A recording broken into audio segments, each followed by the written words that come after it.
నిరుద్యోగుల సమస్యల గురించి కూడా ఇక్కడ మనం అందరం చర్చించాం అధ్యక్ష గతంలో మనం చూసాం గత ప్రభుత్వం 2,30,000 పెండింగ్ పోస్టులు భర్తీ చేస్తున్నారు అధ్యక్ష. అది జరగలేదు.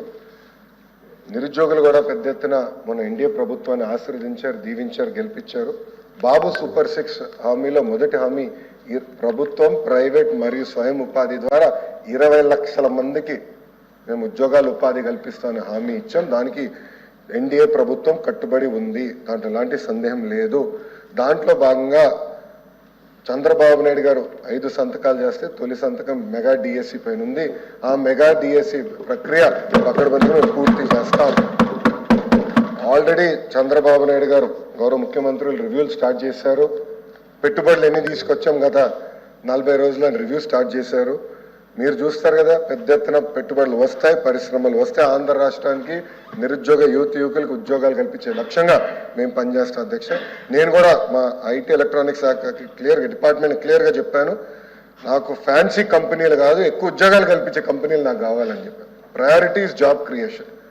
సో నాకు ఏ కంపెనీ ఎన్ని ఉద్యోగాలు కల్పిస్తున్నా వాళ్ళకి అంత ఇన్సెంటివ్లు ఇస్తాను తప్ప పెట్టుబడుల పైన ఇన్సెంటివ్లు కాదు, ఉద్యోగాల కల్పన పైన ఇన్సెంటివ్ అనే లక్ష్యంగా మేము పనిచేస్తున్నాం. మీరు రిక్రూట్మెంట్ గురించి కూడా అడిగారు అధ్యక్ష. ఆ రిక్రూట్మెంట్ ప్రక్రియ మేము పూర్తి చేస్తాం. గవర్నర్ గారితో కూడా చర్చించాను. ఆయన ఫార్మర్ సుప్రీంకోర్టు జస్టిస్, ఆయన సలహాలు సూచనలు కూడా తీసుకుంటున్నాను. తప్పనిసరిగా ఆ ప్రక్రియ మేము పూర్తి చేస్తాం. ఎందుకంటే ఉపాధ్యాయులు లేకపోతే ర్యాంకింగ్లు ఎట్లా పెరుగుతాయి అధ్యక్ష? రీసెర్చ్ లేకపోతే ర్యాంకింగ్లు ఎట్లా పెరుగుతాయి అధ్యక్ష? గౌరవ ముఖ్యమంత్రి గారు నన్ను హెచ్ఆర్డి మంత్రి చేసినప్పుడు ఆయన ఒకటే చెప్పారు, గతం కన్నా బెటర్ ర్యాంకింగ్ యూనివర్సిటీ నువ్వు తీసుకురావాలని నాకు చెప్పారు అధ్యక్ష. సింపుల్ వర్డ్ నాకు చెప్పారు అధ్యక్ష. దానికి మీకు ఏం కావాలో మేము సపోర్ట్ చేస్తాం నాకు చెప్పారు. దాంట్లో భాగంగా తొలి అడుగు ఉపాధ్యాయుల నియామకం.